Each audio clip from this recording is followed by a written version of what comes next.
Hello కానమూకు కథావచనం మోహనవచనం పరిజ్ఞాన హితబాండం నిత్య చదువరి శ్రోతలకు ఆహ్వానం నమస్కారం. చదవదగునెవరు రాసిన తదుపరి చదివిన వెంటనే మరువక పలువురికి వినిపింపబూనిన అది ఏ పరిజ్ఞాన హితబాండమౌపో మహిళ మోహనవచనమై విరాజిల్లు. పరిజ్ఞాన హితబాండం లక్ష్యం ప్రతివారీ సమాచార హక్కు.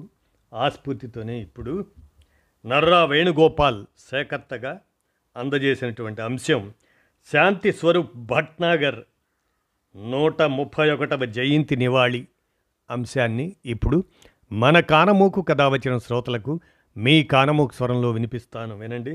ప్రముఖుల జీవిత విశేషాలు శీర్షికన శాంతి స్వరూప్ భట్నాగర్ 131వ జయంతి నివాళి. ఇక వినండి. శాంతి స్వరూప్ భట్నాగర్ గారి జయంతి ఫిబ్రవరి 21.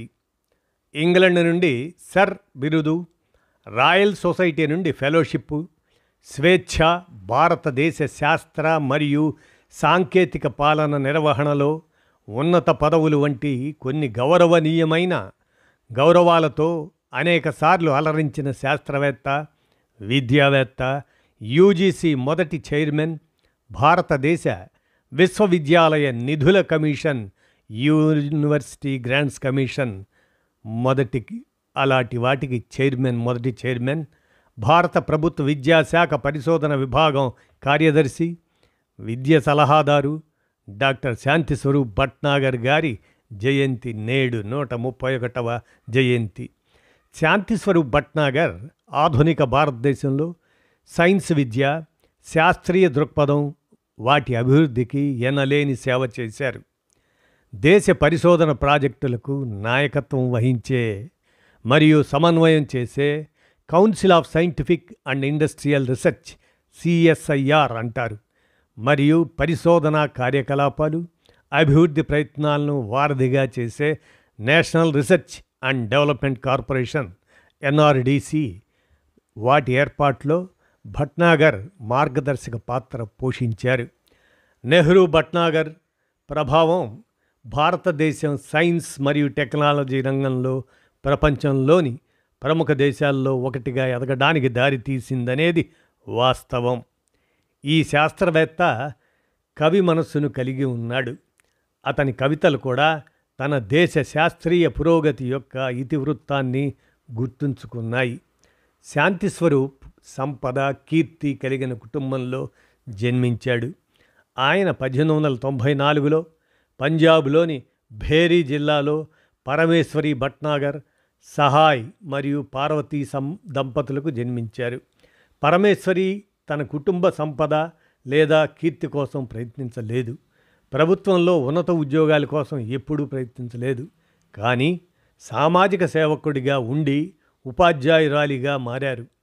ఆయన జాతీయ స్వాతంత్ర ఉద్యమంలో కూడా పాల్గొన్నారు.